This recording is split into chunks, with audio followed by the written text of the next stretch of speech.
Okay, so this is the second lecture for the second week of the 16-week online course for child development. In this lecture, we're going to be talking about pregnancy and prenatal development. So some of the things that we'll be talking about today, an overview of the stages of pregnancy, an introduction to prenatal development, influences on prenatal development, so some of those environmental factors that I was talking about in the last lecture, issues in prenatal development like fetal alcohol syndrome and low birth weight, and then the issue of prenatal care in the United States. So we were talking about why should we care about children before they're even born. And I was talking about nature and nurture in that last lecture, and then prenatal medical care, and then a mother's experiences while pregnant. So the things that she's being exposed to environmentally can affect the development of the fetus. We want to set children up for success, and so for a lot of times that means that access to really quality health care while you are pregnant, and then experiences and environmental experiences that you are exposed to also will impact the child, and we want to make sure that they are getting the best that they can right before they are born in order to increase that potential. So once again, the stages of pregnancy, a little bit of biology 101, just to get us on the right foot starting off. So we have a couple stages of pregnancy. The first one is just gestation, and that's the period between conception and birth. So in this part, the very first part is the germinal stage, and that's really ovulation. So the egg leaves the fallopian tube, it's fertilized by a sperm. We have rapid growth from 16 to 64 cells in 24 hours. So that very, very, very, very beginning stages of pregnancy. So it's tiny, tiny, tiny little microscopic thing, but it's reproducing rapidly. And this becomes that fertilized blastocyst, which then makes up the embryo, so the actual baby, the placenta, which is the organ surrounding it, the amniotic sac that has the fluids and stuff like that, and then the umbilical cord, which is how the child gets nutrition in utero. So this is the blastocyst, and that's the cells that become all of those things later on. But we're talking very, very early. So when you are ovulating, so midway through a menstrual cycle, you're ovulating, it gets fertilized, and it's either going to get implanted in your uterine wall as a female, or it's not, and you're going to menstruate a couple days later. Only 10 to 15% of fertilized eggs implant, and then of the ones that are implanted, only about 75 of those end up being pregnancies that are carried past 20 weeks. A lot of times people don't share the news of their pregnancy early on for fear of miscarriage and stuff like that. I had a miscarriage when I was 12 weeks pregnant with my very first pregnancy, so it's quite common. So we really know that about a quarter of times when women know that they're pregnant, they will 25% of those pregnancies don't go on to be carried past 20 weeks. So then we have the embryo stage. This is the second of those three stages of gestation. So that's 2 to 8 weeks. So this is about the time when you are finding out that you're pregnant, and then you might be experiencing some morning sickness and tiredness as well. So this is an example. This image is of an embryo, so it's 8 to 9 weeks pregnant. So it's that very tail end of the embryo stage. So you can see the blastocyst from this point has now become something that's a lot more human-shaped, and those cells have divided even more rapidly in order to make something that, while very, very, very, very tiny, looks more and more human-like. So then we have the fetus. So after 3 weeks, all the way to 37, 38, all the way to 42 weeks gestation, you are an embryo. So that's 8 weeks and above. So this is bones, organs, eyelashes, fingernails, fat, hair, all that type of stuff. And this is also where you get a lot of those old wives' tales about if you have heartburn, the baby's going to have a lot of hair. If you throw up a lot, it's going to be a girl. People put a ring above your stomach and see which way it goes. Every culture all over the world has all types of ideas about what's going on, because it is somewhat of an opaque process. We do have ultrasounds. We can see a little bit in there, but we don't really know what's happening on a day-by-day basis. it's still somewhat mysterious to us. And it's also mysterious when you actually go into labor. So that's why I said 38, 40, 42. Anytime after 37 weeks is considered full term for pregnancy. So it'd be safe for the baby to come at that point, but we don't actually know when you're going to go into labor. So each woman's gestation really depends personally on her body. We don't even really know why it happens. There are certain things, we'll talk about that next week, that might encourage it to come along, but we don't know exactly why. I had my twin pregnancy went until 38 weeks and 2 days, and then I had my third daughter at 39 weeks and 1 day. So fetal behavior. So some of the things that a child's doing before they're even born are kicking. You can see this one's a jumping beans. He's putting all over the place. They breathe. They flex their thumb. They turn and roll. So actually, when they are older, they shine a light on them because they can notice big changes. Okay. No, I love you. Oh my goodness. I don't remember. So, infants, toddlers, and embryos and fetuses engage in a certain type of growth. And so that's proximal, so it's out from center. So this is one, like, if you've ever seen your nieces or nephews, cousins, or your own children, they'll get this big fat gut, like a beer gut almost, and they got this big old tummy. They're going out from center, so they're getting rolls all over their body. And then all of a sudden they'll shoot up and they don't fit their pants. Like they've got like blood weather capri pants going on because they've just gotten really tall. So that's the cephalocaudal, and that's head to tail. So that's shooting upwards. So first we're out and then we're upwards. At this point in my life, in my 30s, I'm only growing out. I'm as tall as I'm ever going to be. And I'm trying to manage my weight so that I don't continue to go out and out each year. But I do want to talk about our environment during the prenatal period. So we've kind of passed all of the biology and the science part of this class. We've talked about a little bit about pregnancy and how it progresses. And now we're going to talk about things that can positively or negatively impact a pregnancy. So there is severe stress. And when I'm talking about severe stress, I'm talking about a couple of months ago in the fall, there was a human rights issue in Myanmar where Muslims were being targeted and they were having to actually leave their country and their home under duress, like with guns pointed at them. That's the type of stress that I'm talking about. So drought, starvation, migration, those types of things that that's a really severe kind of stress, and that can actually impact a child's brain and lead to some social and emotional delays in childhood, and even some physical differences like cleft palates and things like that can be attributed to severe stress or malnutrition. When I talk stress, I'm not saying I had a bad day, my boss yelled at me, I got in a fight with my significant other, that type of stuff. We all go through that in the 9 to 10 months that someone is pregnant. You're most likely not going to be able to avoid bad days. We all have them, and we can all kind of manage the ups and downs of our lives. It's kind of the severe stress from outside factors that you can't control that will lead to this severe stress. We will talk about drugs, alcohol, and smoking. I've misspelled marijuana here. I will change that. But we're specifically going to be talking about marijuana and tobacco. Smoking pot is now legal in California, so we're going to talk about some of the issues about that and with pregnancy. Caffeine, you shouldn't be drinking, 5 to 6 cups of espresso every day. I drink a cup of coffee every morning with all of my pregnancies, and I think you're supposed to limit it under 250 to 350 milligrams of caffeine a day, which is a cup to 2 cups of coffee a day, but not taking any crazy shots all day long, keeping yourself wired and jittered has been shown there is some correlation with some negative outcomes as well. And then if you have diabetes, you have some mental health issues or anything like that, multiple sclerosis, any kind of pre-existing condition needs to be monitored and managed when you are pregnant and when you are not pregnant.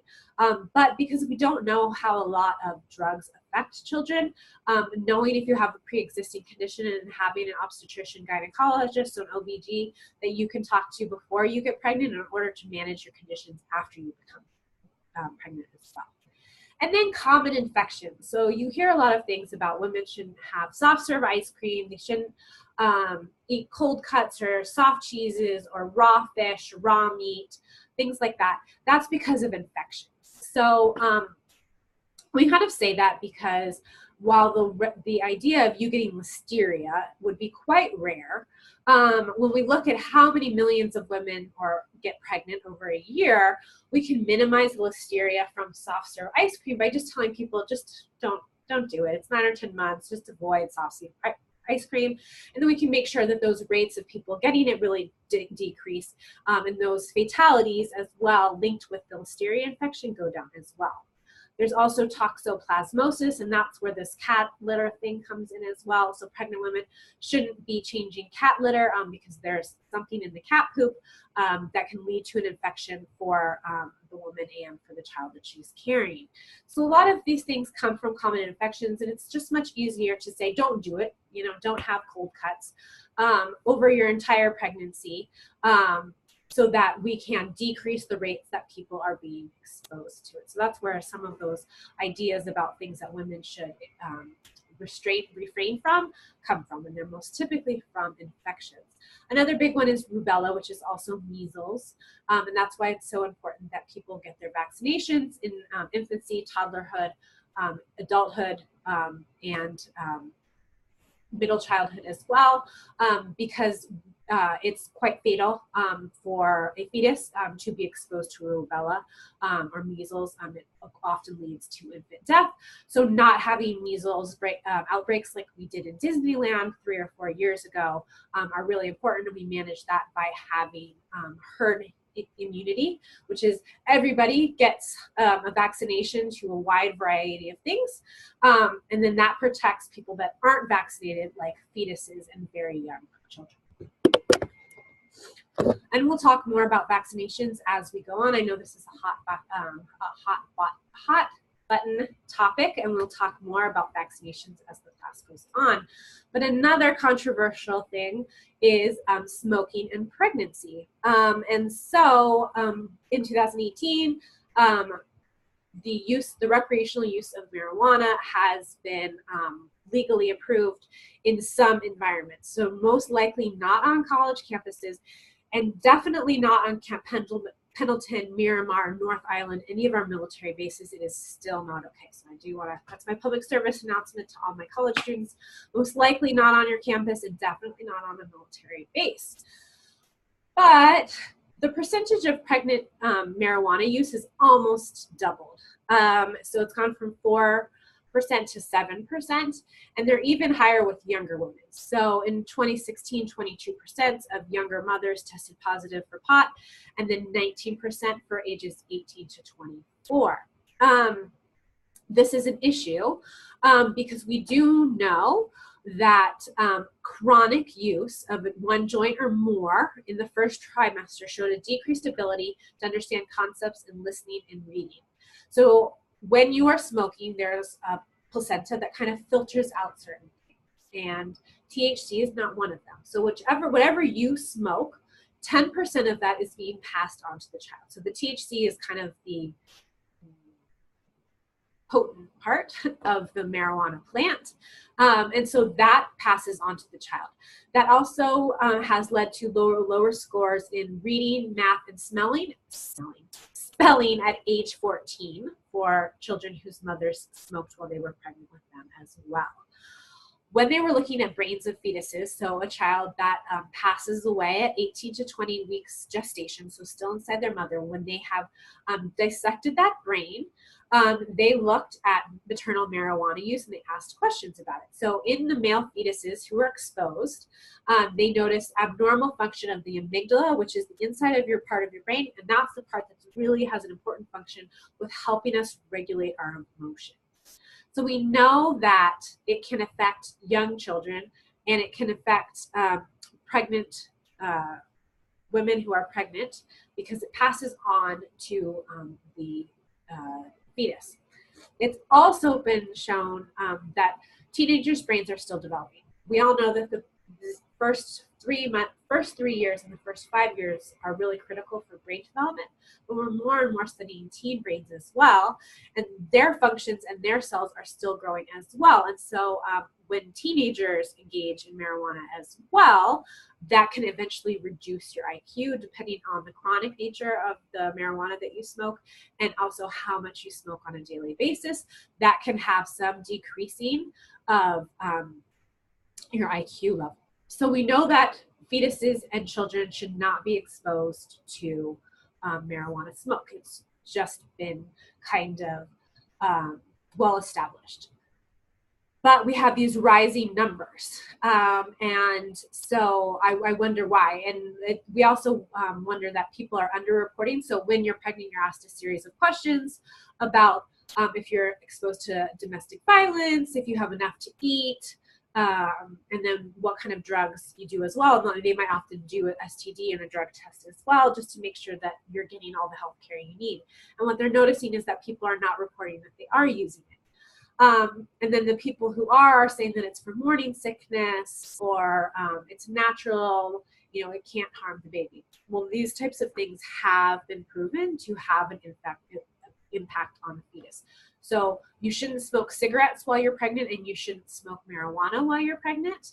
It is I don't actually know what the law is. It's definitely a gray area right now in 2018. We don't know. I couldn't find what the law is. If any of you know you're going into law enforcement or you have family in law enforcement, I would definitely appreciate some feedback with you guys as far as what are the legal implications for pregnant women smoking marijuana. I know that in some places it has led to court cases as far as child abuse or children being removed from their home at birth, things like that. So if anybody knows, if you could pass that on to me, but you shouldn't be smoking any kind of cigarettes or marijuana while you're pregnant. Another environmental effect is alcohol. So you definitely shouldn't be drinking when you're pregnant. A lot, and in some other countries, people do regularly drink small amounts of alcohol while they're pregnant. In the United States, no, none of the research is showing us what levels are safe. So we have a blanket recommendation of no alcohol. If you are going to have a hard time abstaining for 9 to 10 months, then that might indicate to me that you're having an issue with alcohol dependence and you're going to need some additional support from a healthcare provider in order to not do that while you're pregnant. So we don't know if you have half a glass at 8 weeks pregnant, what's happening to the child, how is the child growing on that particular day, and if that level is safe. So since we can't determine that accurately, we say just don't do it. We know that very, very high volumes can, over chronic amount of time, can lead to this fetal alcohol syndrome, which is a changing of the brain structure. So there's lowered cognitive ability and there are an earlier life expectancy. So this means that children and adults who have fetal alcohol syndrome have much lower IQs. They're more likely to be in jail and they're more likely to die early. I have personal family experience with this. My husband's aunt has 4 children of her own, and she has fostered to adopt 15 more. And one of those men that she fostered to adopt had fetal alcohol syndrome, and they fostered and then they adopted him, and he passed away as an adolescent. He really struggled with memory and the hippocampus, which is the kind of the middle part of our brain. And in that image that we have, there's the brain structure, and that very middle image of the brain, that's pointing at the hippocampus, and that has to do with memory. And that was an area that he really struggled with, both short-term and long-term memory. And he was crossing the road, and he was crossing against the light, which we would hope in our memory we would remember not to do.